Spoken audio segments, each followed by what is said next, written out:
I went to Herefordshire to see a library, a chained library, where the books are physically connected to the shelves by heavy metal chains. And then I looked at 2 books from that library to show how one invention can change the world so much in a very short time. Early in the morning, I arrived at Hereford Cathedral, and just as a side note, because the cathedral has so much history, I passed by the Mappa Mundi, the largest surviving medieval map, showing all the world as it was known to Europeans in the 14th century, not accurately, but as art and religious propaganda, which honestly could have been a whole video on its own, but I'm there to visit the chained library and to talk to the cathedral librarian, Jennifer. So I went through the cathedral itself and found the 8 cases, or bays, of the chained library inside a much more modern building. It's designed to look and replicate the sort of proportions that there are in the Lady Chapel, which is where it lived for about 250 years, from 1540 to just a casual couple of centuries. Just a couple of centuries. These are the original bays that were in the Lady Chapel, built in 1611. They've moved around a little bit since then, which is unbelievable, hard to fathom, isn't it? Up and down some spiral staircases. They must have moved them, intact in one piece? No. I was going to say. No. All right. Absolutely not. So you can see there's still boards here and things like that. But no, they would have disassembled them. A bit of flat pack, I guess. 17th century flat pack, 19th century. So how far back does this go? It depends. I can answer that by looking at the... Well, it depends on whether you're talking about the books or the space, the furniture, basically. So the furniture and these chains are 17th century. The books do go back a lot earlier than that. They go back to about 800. Well, around 800 is our earliest item. This isn't the only chained library in the world, but it is the largest one to survive to the present day. Although, given that it's been disassembled, reassembled, moved and renovated, and the collection will have been built up over centuries, trying to give an exact age for something that has this nebulous a definition is always going to be tricky. We've got 229 medieval manuscripts, so written by hand, ink, some illumination, definitely lots of decoration. And then we have about 1,200 printed books in the chained library as well. So do scholars still come in here and sit down at the pews, or is this just historical now? It's historical now, okay. Really. It would be a bit disruptive to have members of the public coming through as you're trying to very carefully turn a page in a, 1,000-year-old manuscript. But folks still have access to this. But absolutely, people do still have access. We just take them upstairs to the reading room. When we look at one of our books, you can see here, some of our books are really, really big. Oh, yes, okay. so thinking about reading that on that shelf is that's not actually... They would have done, but it's not great for the book, really. They're not really very well supported and things like that. So do we know what book that is? Do we have an index for it? Or there's a full electronic catalogue for the printed books. We do have a list of items at the end. Oh, yes. Some of our books are held in our strong room downstairs, so it's not an entirely place-accurate list, but it would have been at the time. Okay. When this was created, sort of 18th century. You would have gone to that section, so you've got section 3, book 5, and you would... because people weren't as precious about them back then. Well, I think, but also you just knew where they were, because, they were chained, weren't they? Yeah. Okay, yes. No, sorry. Completely lost the camera shot now. Yes, of course you know where they were. They're chained. This wasn't a public library back then. This was for the canons, the people in charge of the cathedral, and anyone else they trusted to be in there. Can we have a tour down? Is that all right? Yeah. So these are our manuscripts, and those are mainly theology, canon law, and the church fathers. There's a few exceptions in there. Each letter has a rough subject. E is our printed books and canon law, and my favourite, though, is at the end where you've got Bibles on one side and church fathers on the other. We've also got some history books, some geography books. So we've got King James Bible down here. We've got a first... Wait, whereabouts? Oh, it's one of... It's one of these. It's one of these two. I think it's this one.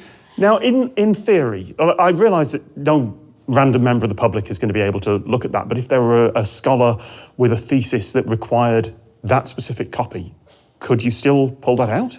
Yeah, absolutely, and we do. We've got a couple of scholars in next week, I think, to look at some things, and we had somebody in last week. So we have a couple of people coming in every week, I would say, to consult something. Manuscript books are probably the most popular. I personally love our printed books, and I'm kind of trying to sort of raise their profile. So manuscript means handwritten? Right. Mm-hmm. That's literally what manuscript means. It's sort of Latin for written by hand. Manu. Yeah, and even the ending refers to, the U. So how have I not... I know, it took me a long time to realise as well. Manuscript, handwriting. Yeah, exactly. Right. So these are available to the public. We would say there needs to be legitimate research purpose. Yeah. It doesn't need to be a traditional scholar, though. If somebody really needs to see a book or really wants to see a book, and it's important to me personally that we open our collection as widely as possible. Yeah. So we do still ask for some information, of course. Of course. But we do try to be as flexible as we can. As we toured around, Jennifer referred to a book as a codex. And while I've heard the word before, I realised I didn't actually know what it means. What's the difference between a codex and a book? Oh, the codex describes the shape. And right, okay. I think you could probably get into all sorts of philosophical questions about what makes a book, couldn't you? Is an audiobook a book? Okay, yeah, fair. It's just me being technical. Is the physical It's the physical square thing that you open, basically, as opposed to like a scroll. A codex describes the structure, basically. And a book describes the contents? Yeah, arguably. Okay. It's the English language. Everything's technical. Yeah. So what do we have in this section? This section is our dictionaries, I think. We've got a first edition of Samuel Johnson's dictionary. Good heavens. Yeah, yes, you do. Quite excited we do. K8, Johnson, Dictionary of the English Language. Yeah. Despite what pop culture might have you believe, Johnson did not write the first dictionary or even the first English dictionary, but as books became more accessible and reading and writing more common, Johnson's dictionary was the most influential. More than 2,000 pages compiled over 7 years. And there it was, a first edition copy. The two books, the two codices, they are in the middle of the shot, right there.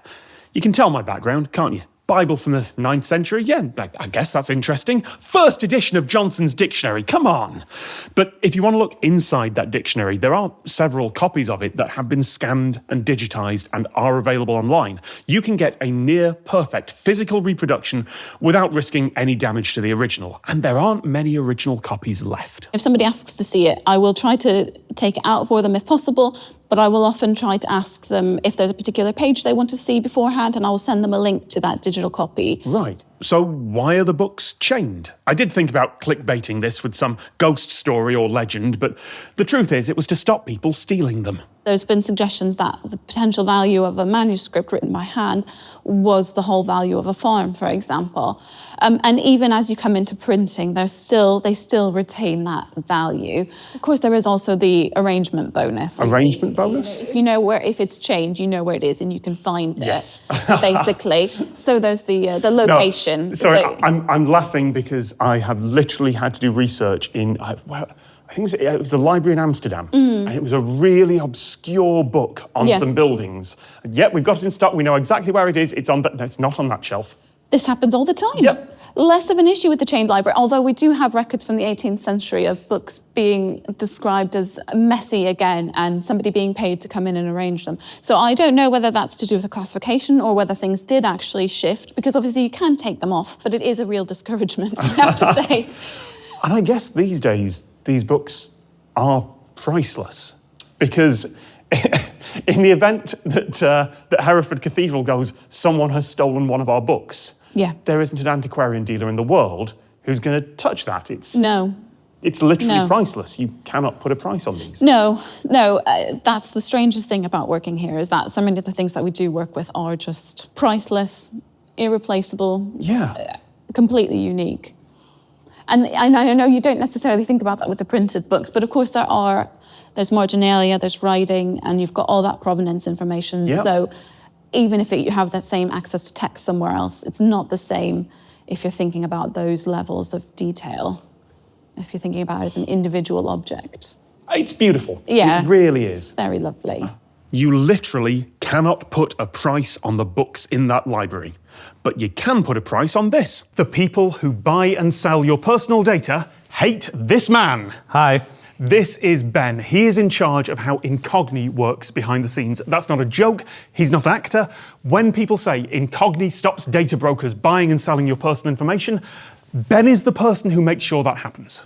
Yeah, we send requests to hundreds of brokers. We check whether the information was removed. If it wasn't removed, we send repeated requests until the information gets eventually removed.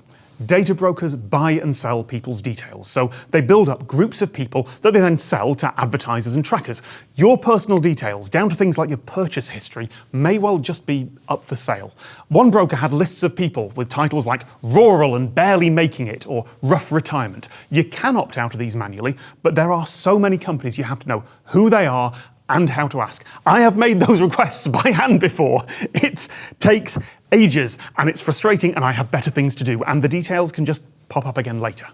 Exactly, and we're also offering a family plan where you can not only have removals for yourself, but also invite family members or even friends and have a joint account where we would take care of everyone that you care about. Incogni also stops your data appearing in online directories, people's search sites, and commercial databases. Yeah, it's a really cool feature that we offer. We call it custom removals, where we not only send automated requests, but we also scan the whole internet, and whatever exposures we find, we will present it to you in a grid view, and you can then select which ones to remove and which ones to keep. You can go to incogni.com/TomScott, scan the QR code, or follow the link in the description for a big discount on their annual plan, and keep your data private. As we say it, if they can't find you, they can't harm you. Wow. No, you landed that. That was good. That was a really good one. Back to the chained library. Actually removing books from the shelves is a lengthy process that requires 3 people, a lot of time and care, and so much close, slow, careful work that it would have been nearly impossible for me to film. So Jennifer had already taken out the 2 books we'd be looking at in the reading room, but she was able to demonstrate how the locks and chains work with one of the more difficult areas to reach. First step, unlock the hasp. Now, is that an old key or a new key? No, this is a replica. That's Okay, the one bit that they didn't find. A verger actually kept a box of all the chains. So the chains are original. They were taken off the book at one point, but a verger kept them for ages, and then they were put on again. But the key's not original. Original chains, original rods, original lock. Yes. So someone had to back-solve the key for the lock. Yep. Wow. As far as I know, yeah. Yeah, I mean, that's definitely not a 17th century key. Okay, but the lock is, and the lock still works. But the lock is, and the lock still works, and the hasps still work. Some of them better than others. Oh, there we go. Yeah, so Springs open that way. Springs open that way. The way you described it, I thought it was going sideways, but no, it lies down. No, it goes down. You've got little holes put in for the rods and things like that. Right, that makes so much more sense. I know that's a little bit difficult to see, so I have a version of it. Once the hasp is unlocked, this rod can move back and forth, and then you have to remove all the chains one at a time until you reach the book that you want. Then you very, very carefully remove the book, put all the other chains back on one at a time, come on, and then put the rod back through and lock everything back up again. The hasp just comes out. Yeah. You slide the rod along. In theory, you just take them off like that. But if you want the 10th book down, all the 9 before it have to come off. Yes. You get, our library assistant in particular is very good at just putting them onto a finger, then looping them back on, whereas I have to do it individually. Oh, just wearing them like rings and then putting them back in the right order. Yeah, because that's the only way to do it, really, unless you want to take them all off and leave them on the table and then they get tangled, and it's just a bit of a mess, really. We went upstairs to the reading room, and for the second act of this video, we're going to look at 2 chained books that, despite only being 56 years apart, look completely different. The first was a manuscript, a handwritten version of the Bible called the Wycliffite Bible from 1420. Religious history, like all history, is messy and complicated, but the quick version is this was a copy of the first translation of the Bible into English. So this is, you said 1420? Mm-hmm. 605 years. Mm-hmm. Someone wrote that 605 years ago. Yeah, I'm whispering. I don't need to whisper. There's no one else in the reading nobody room. here. It's very quiet up here. The gold foil. Now, is that actual gold? Because that is... It's gold leaf, yes. I was going to try and get... I don't know if the camera's going to show. That is shimmering in the light. That's clearly reflective metal. But if we look at other pages, look how clean that is. And it's because this is one of our most popular pages to show. Because of the gold, there's only about 3 illuminated pages in here. So in this whole book, there's about 3 most of the rest are just like this. So they so still there's have decoration. The capitals, a bit of decoration, but there's no gold leaf. Yeah, exactly. Because it was so expensive. Our library is a very functional library, and it's always continues to be, and it has always been a functional library. So we don't have those luxury manuscripts that are created for wealthy patrons. These were really, it was important to have this book, and so they had it. Wow. And it's not fancy, and that's okay. No, it's. But you say it's not fancy. I mean, I think it's still fancy, but you know, compared. But someone had to handwrite. Absolutely. A group. I'm assuming a group of monks. Well, at this stage, it wouldn't probably not have been a monk. Okay. So commercialization of manuscripts started a lot earlier than you might think. So even arguably in the 12th century, you had manuscripts being in demand more, and so it moved from that act of devotion to a commercial enterprise. Right. And you had commercial scribes. Of course it So did. this could have been, you know, I would say at this stage it would almost definitely have been written by a commercial scribe rather than produced in a monastery or a religious scriptorium. Here endeth the Gospel of Mark, here beginneth the prologue on the Gospel of Luke. Given how excited I'm going to get about punctuation in a few minutes' time, I'm kind of astonished that I missed it here. You see that symbol that's repeated throughout the text? That is an ampersand, the symbol for and, although it's not a design I've seen before, because that saves both time and space when you're repeatedly writing the same word, and. How long must it have taken to hand write all those pages so neatly, let alone the work involved with daring to translate the word of God, which was very controversial. Jennifer said this was an unauthorised translation. Who would have authorised it? The Pope. Right, okay. Sorry, stupid question. Yep, nope. And he didn't. And in fact, one of the leading translators of the Wycliffite Bible was Nicholas de Hereford, who was a canon here. He took that with him to Rome to try to get it authorised by the Pope, but he was put in jail for 3 years. So the problem was that the Latin text is a sacred text, and it is... Not the Hebrew, the Latin. Well, because most people couldn't read Hebrew, and so the Vulgate Bible, which was done in like the 6th century, I think, maybe 7th, was considered the authorised translation. St. Jerome knew the Hebrew, did the translation, right, and that was considered to be the authoritative text. Now hold on, this book's in a box. This book is in a book shoe. Come have a look. So this codex is in a book shoe. This codex is in a book shoe, and it's got a little platform to support it and everything. So this is one of the ways that we protect our books. Books naturally sag when they're vertical. This is one of the reasons that they weren't necessarily. And in fact, this one lies on its side. That's why it's not in the chain library itself. It's so big that actually the weight of that text would drag it down, and these boards would just come off basically over time. You know when there's been something obvious staring you in the face for a while and you just haven't spotted it? Jennifer pointed out that the books in the chained library face inwards, and I hadn't even noticed it or thought it was weird. That's a point. Wait, the books didn't talk about that, did we? No, I've only just realised because everything else about that library was now. right. Everything else was so weird. The spines are facing in. Yeah, how do you tell which book is which? Well, you count. Right, if they're in the right place. If they're in the right place. And if you've had a look at a chained library book, you can understand why they're shelved that way, and it's because you can't have that chain at the back, can you? This is the strongest part of the book. If you tried having that looped across the back, you'd be a lot more at risk. That wouldn't be as solid. This is the most stable part of a thing to staple the loop to. Anyway, book number 2, which was very different. You've clearly brought these 2 books out for a reason. I have. So this one is a printed book. So we've looked at a manuscript. Yep. And I feel like this is what people think of when they think of a medieval manuscript, isn't it? Yes. Really. Big old Codex. Big old codex. Illuminated. Fancy letters that are hard to read. Yes. And that was 1420. Yes. Okay. So this book was printed 56 years later in 1476, but you'll see that it looks very different. 56 years.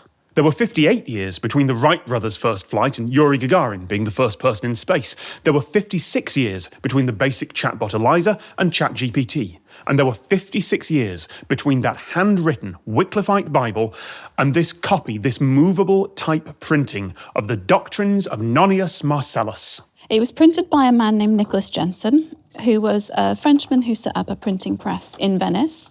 Wait, that's... Oh, that is a... So the font, that's printed. So is that movable type? Yes. So this was sort of not quite 30 years after the introduction of printing type in Mainz in Germany. The interesting thing about this is that it's one of the most influential texts, font types, really. There are plenty of books made in the 21st century that are set in typefaces very close to that one. Compare that to the handwritten book. 56 years to go from every copy, requiring untold days, weeks, months of work. Those books look ancient. And then along comes Gutenberg and his movable type printing press, and we'll get to see one of those close up later on in the road trip, but that's where you have individual letters cast out of metal and they stamp ink onto pages, and it looks almost modern. I love that transition period where you have illuminated printed books, and it does blow people's minds. Right. It blew my mind when I found out about it. So all the plain black text there is from a movable type printing press. They put the letters down, ka-dunk, Yep. and then someone has gone in with gold leaf. That's shimmering. Yeah, absolutely. But again, this is the only decoration in the book. Wow. But it is beautiful, isn't it? It is. But it's a lot simpler than that one. So it's just sort of following a different tradition. I could believe that was printed with a modern font and just made to look old. Although there's little things, like there is a ligature, I do not touch the book, Tom, on actor, just there. Yes, absolutely. So that is presumably a separate joined CT ligature that was put in specially. Yes, he would have created that as a separate type. You'll still see ligatures like that in some modern fonts where FI and FFI come together into one joined glyph. But not only that, the printer has taken scribal abbreviations and made letter forms for them. There are horizontal lines over vowels. That means the closing M has been omitted. The Q with a slash through it is quad, which means because, that, or which. Most of those haven't survived into the modern day, except... There's an ampersand. There is one. Oh, there is? There is. Where? Oh, yes, there it is. Oh, lovely. Sorry, I just got excited about an ampersand. Well, please, you're in the right company. I get excited about ampersands. So how many copies of this would have been... Do we have any clue? Well, so in the same year, actually, there was a record of him printing 1,000 copies of one book. We don't know. Some of them would have had smaller print runs. So I would say somewhere between 500 and 1,000. Within a lifetime, books went from individually handwritten to mass-produced. Not on the scale we see now, they were still expensive, but artisans were replaced by, well, different artisans using machines. Most technologies follow a sigmoid curve, slow at first, feeling like there's no impact, it's all useless until suddenly everything changes and it settles into a new normal. Smartphones, flight, the printing press, they turn the world upside down and then we become used to them. I assumed that was a modern thing, but it's been going on for far, far longer than I thought.